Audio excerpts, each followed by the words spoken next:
It is often said that religion is the opium of the masses. Is it? And I'm just asking a rhetorical question.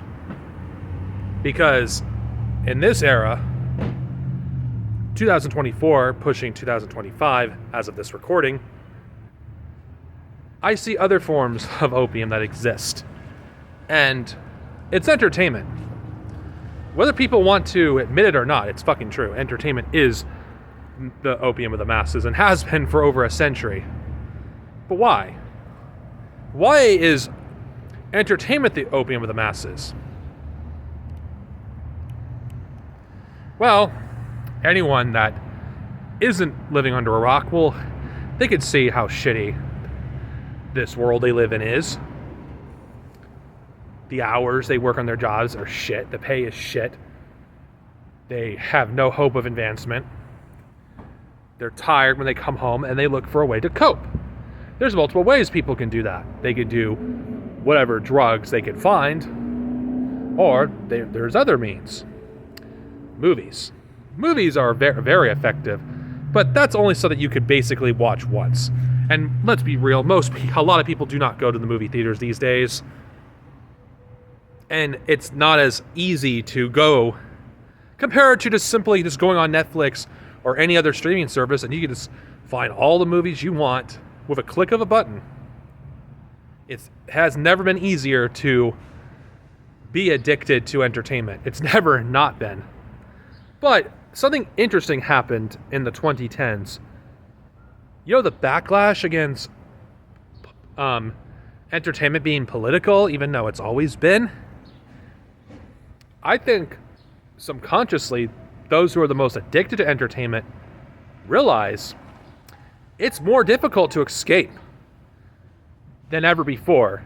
And when someone's so addicted to entertainment that just being reminded of something mild from the real world sets them off, it goes to show you just how little meaning these people have in their lives when entertainment is what they seek meaning when it comes to their lives. It's basically consumption. Consumerism is also an opium as well. But there's multiple forms of consumption and like when it comes to consuming entertainment, so it is a opium in a way. There's ways people can experience it in multiple ways. Books, which is people don't do as much anymore, but it's still in a significant number. Comics and manga. Manga is basically replacing comics, but I wonder how long that's going to be because of with Trump's idiotic tariffs, that could make that more expensive. People could say, that's not a problem. I could just pirate it. Well, I'll get to that later because I think it's important for me to address the other points first.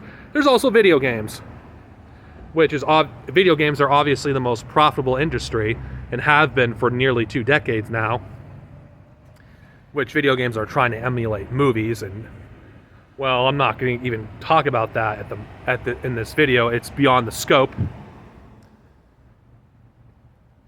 Have you noticed that when you hear these people complain about diversity and wokeness, how it takes them out of the game or movie? It's because they don't want to see that the world isn't what you watch on screen. It's actually more real than that. And being reminded of the reality is something that is a no-no for these people that are addicted to entertainment. And what happens when you no longer are able to access that? I know people could say, with the internet, it's impossible. No, it isn't.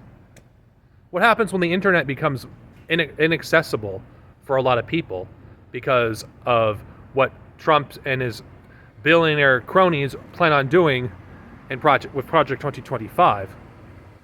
What's going to stop them from removing regulations or whatever they do to prevent them from price gouging? What happens when people can no longer afford the internet? And mind you, the internet is essential now in our everyday lives. You can't even apply for a job without the internet. Then again, Trump supporters are idiots and they voted for a bunch of people that will destroy the economy and destroy the infrastructure, but that's not even the topic of this video. What happens when people cannot afford the internet? Because at least with the internet, if you cannot afford to buy a new book or a manga or a video game, you could still experience these things through other means. What happens if you no longer have access to the internet? What happens, let's just say there's no public libraries where you could read or watch this stuff through other means. What happens when you no longer have places like Starbucks or a public library that allow you to use the internet for free? What happens when you don't have that anymore? What happens when more of these places require you to pay in order to use the internet? And don't think they wouldn't do that. They would, in a heartbeat, just to make an extra profit. Because as it is, it's already more and more difficult to find a good hangout place. I know. Back 20 years ago, it was nowhere near as difficult to find a place to hang out with a group of people. Now it's impossible. Parks that are supposedly public are not, they're private. So there is no really valuable place to hang out unless you have a decent amount of money. Because mind you, a lot of these people that are heavily addicted to this, entertainment opium, are not that well off themselves. What happens when they can no longer purchase a PS5 even with a tax return? Because a PS5 goes up the roof because of Trump's tariffs. What happens when people cannot get a Switch without a tax return? Or even its successor, the Switch 2, because of Trump's tariffs. This is the thing people do not think about. What happens when a lot of the people who use this to cope are no longer able to do so because it's no longer affordable? Yeah, they may in the short term be able to access these things continuously using a credit card, but that can only get you so far. Life is getting worse. And what happens when people don't have the opium that they've been depending on subconsciously to get their minds off their shitty reality? What happens when that's no longer an option? That's food for thought.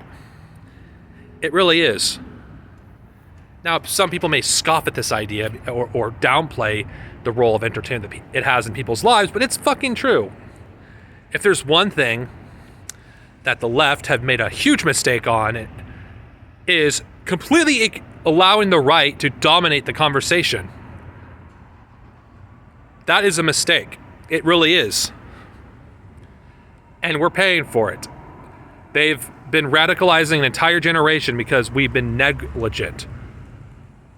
This is something that we should be criticizing ourselves for. The left should have had their own alternative to Geeks and Gamers, instead of allowing that degenerate to spread his bullshit.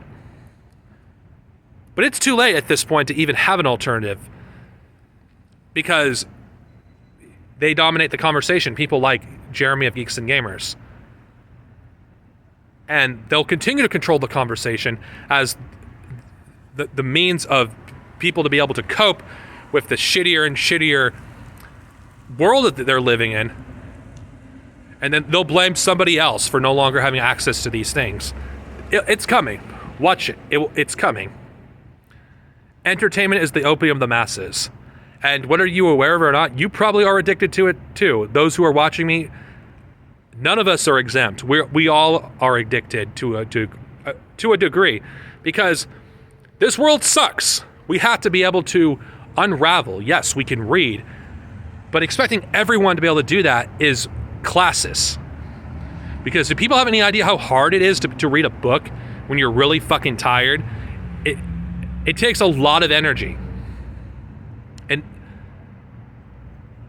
yeah, anyway, I'm done.